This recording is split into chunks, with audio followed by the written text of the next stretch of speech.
A weekend fire at Kronospan in Oxford was extinguished without injuries. It is early June in East Alabama, and we have typical June weather in store. We'll have the complete forecast details coming up. Some local basketball teams are competing this week in play dates. We'll tell you about it coming up in sports. EAN Local News starts now.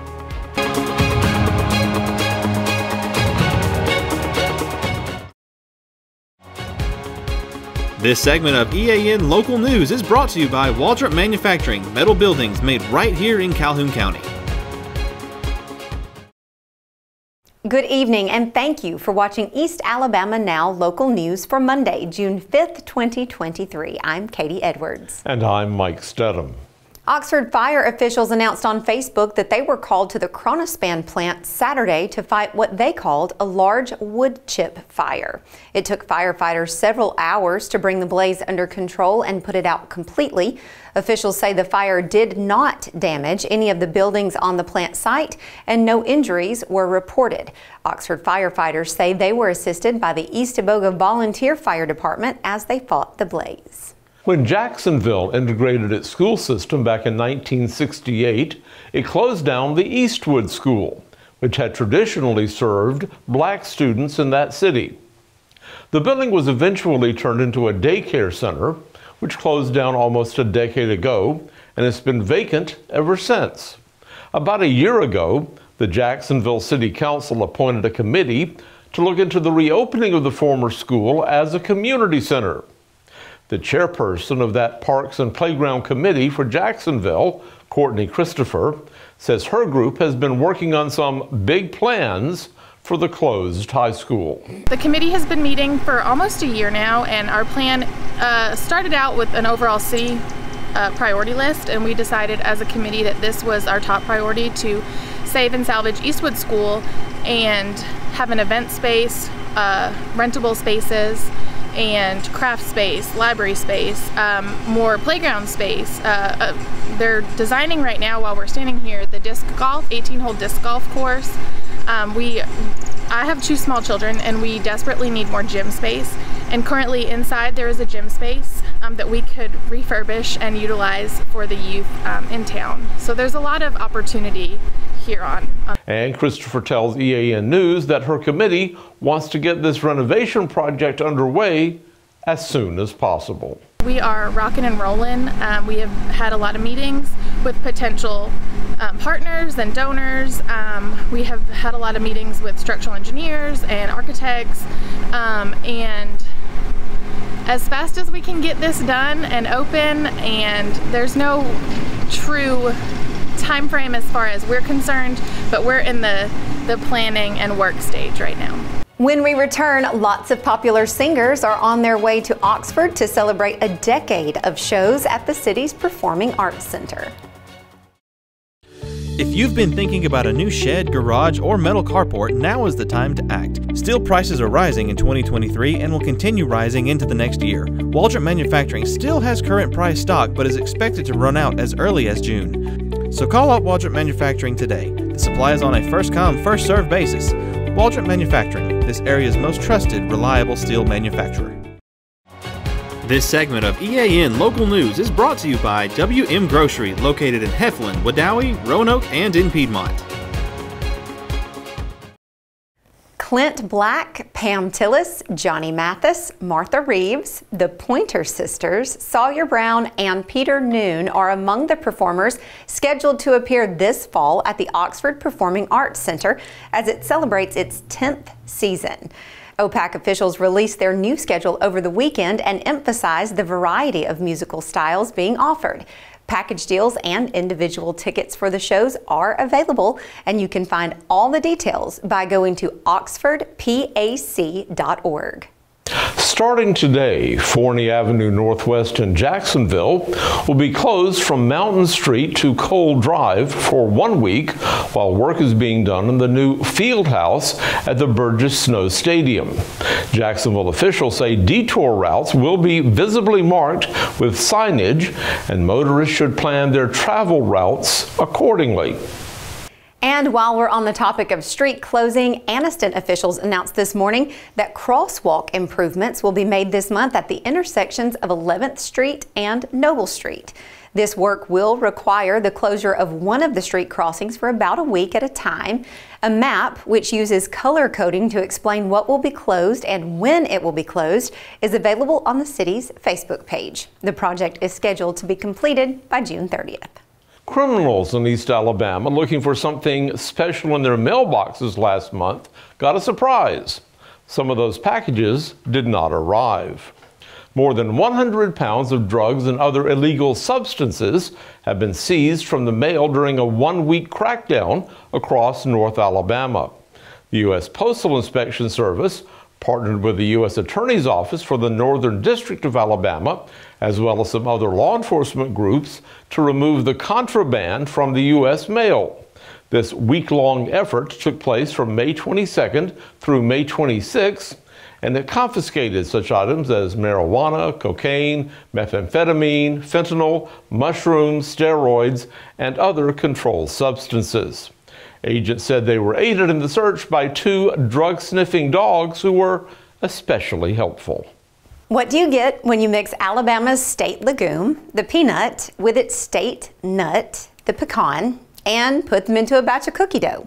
The result is the Yellowhammer cookie. And last week it was officially selected as Alabama's state cookie. The recipe came from a 4th grade student in Montgomery who was learning about the various symbols of the state. If you're interested in making some of these cookies, you can find the recipe on al.com. Are you a big cookie maker at home? Would you like to try some of those? Well, I have a little peanut allergy, but otherwise I would love to try those. I'm a big cookie fan. Right. But again, as a student, it was really interesting because oats and some other honey, some other Alabama products were all mixed together. But the 2 big ones, the pecan and the peanut, which I'm sorry about the allergy, but you know, it really has been part of Alabama's agricultural history for a long time, the many uses of the peanut. Yeah. And how cool that it's a student that a gets 4th credit grader. For that. Come on now. Really neat. Pretty impressive. Well, Jon Holder joins us in the EAN Weather Center. And John, are we going to expect any rain this week? Mike, small chances for rainfall, mainly in the afternoon and evening hours.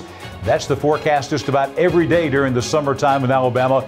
We'll detail the rain chances for the rest of the work week coming up. Since 1993, WM Grocery has been a major part of our local community. WM offers the very best in fresh produce and an outstanding meat department. WM also has many local products not found anywhere else and fresh sushi every day. If you need an event catered, come see Mrs. K at any WM store. Curbside pickup is also available for your online grocery orders. Be sure to download the WM app for all the deals of the week and shopper rewards. Go check them out today at any of their locations. We take pride in our community and appreciate your business. The first full week of June in Alabama brought exactly the kind of weather we typically would expect for the 5th day of June. Temperatures right at the average. 86 for the high, that's the average. 65 for the low, that was the average as well. Record high temperature 100 back in 1985. You see the record low at 49 and the sunrise and sunset times as well. Time for weather on your street. We're going to take you tonight to South Allen Avenue in Anniston, down just off South Quintard Avenue tonight. Isolated showers early. By isolated, we mean about a 1 in 5 chance of a shower. Then some clouds overnight. It will be relatively cool, dropping down to 61 tonight in South Anniston. Coming up on tomorrow, we're looking at sun and a few storms, much like today. Chance of rain tomorrow about 40%. First Avenue North in Ranburne. That's right in the heart of downtown Ranburne over in Cleburne County. And if you're in Ranburne tomorrow, expect some classic summertime weather. We'll have a lot of sunshine. We'll have some heat building throughout the day. And then those pop-up scattered showers or thunderstorms later on in the afternoon over in eastern Cleburne County. For the rest of the week, we're going to take you to Anniston Beach Road out in Weaver. Now, obviously, there's no Anniston Beach. There's no beach out that way. But on Anniston Beach Road, you can expect classic June weather out Weaver Way. Highs in the 80s all week long and nighttime lows in the 60s. Not a lot of changes coming up as we take a look at the 7-day forecast. You'll see the average chance of rain is about 30% between now and Thursday, with highs in the 80s, lows in the 60s. We do have a little bit of a change coming for Friday and Saturday. That will be drier and somewhat cooler air coming in. High still staying in the 80s, but nighttime lows dropping down into the upper 50s, around 58. That will be the cool morning on Friday morning, 59 on Saturday morning. And we'll also have lowered humidity and dew point values. For that reason, we're taking rain out of the forecast for Friday and Saturday. Just not a lot of moisture to work with, very dry, and so virtually no chance of seeing any relief from the high temperatures in the late afternoon or early evening. The heat builds back in and the moisture returns for the back half of the weekend and the early part of next week. June 1st brings hurricane season, and the 2023 hurricane names this year. We've already had Tropical Storm Arlene. Next up will be Brett. That will be the next named storm. Then we've got Cindy and Don going all the way down through Margot. We got Tammy. We got Vince. We got the W's, Whitney. Those are the names for our named storms that we'll have in the Atlantic hurricane season for 2023. So next on board is Brett. Those are hurricane names as we're now in hurricane season for 2023. Some basketball, believe it or not, going on. High school girls basketball with the Fellowship of Christian Athletes. Chase Robinson has the details. Thanks, John. As summer begins and teams are given the opportunity for some summer competition, the Area Fellowship of Christian Athletes held a summer play date for high school girls basketball teams. Sacs, White Plains, Fayetteville, and Childersburg were on hand today competing. Tomorrow, local boys teams will be at the Anniston Aquatic Center competing.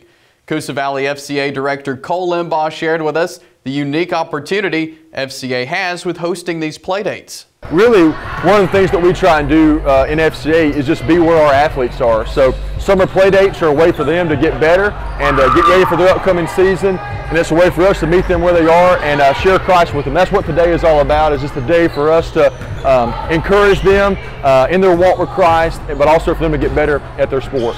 One of the teams I mentioned that was competing in the playdate today was the Sacs Lady Wildcats. We caught up with their head coach, Lamar Bradford, and he talked about what he's looking for out of his ladies this summer. Energy, effort, how well we understand basketball, how well are we sprinting up and down the court, are we communicating, just those little things, just trying to get back basketball feet up under us. For the Sacs Lady Wildcats heading into the season, they are a much younger team than normal, but Coach Bradford is proud of what he's seen so far and talks about the plans for the summer. One senior and I think 2 juniors, so I got a lot of youth, and so I'm excited about that. And they have bought into the system, so I'm pretty excited about this upcoming season. And we got summer workouts start tomorrow. We'll work all the way through the summer, just trying to get stronger. I think that was our biggest problem last year. We weren't strong enough. So through the end of the season, the latter part of the season, we began to kind of wane a little bit. So hopefully this summer with the workouts, that conditioning will help us through the rest of the year. In Calhoun County golf, the Wilfred Galbraith Invitational was this weekend at the Anniston Country Club. For the second year in a row, former Donahoe and South Alabama golfer Jacob LaCroix won the Invitational. Also for the second year in a row, he was 10 under par for a score of 200 for the weekend. Freeman Fike finished second with 206 total, and Ty Cole finished with 207 in third. That's it for sports. Let's head back over to Mike and Katie. Thank you for watching East Alabama Now Local News. Remember to check back with us every weekday evening around 6:30 on either Facebook or YouTube to see what's been happening where you live. Don't forget to like and subscribe and leave us a comment while you're there. We'll see you back here Tuesday for your news on your schedule.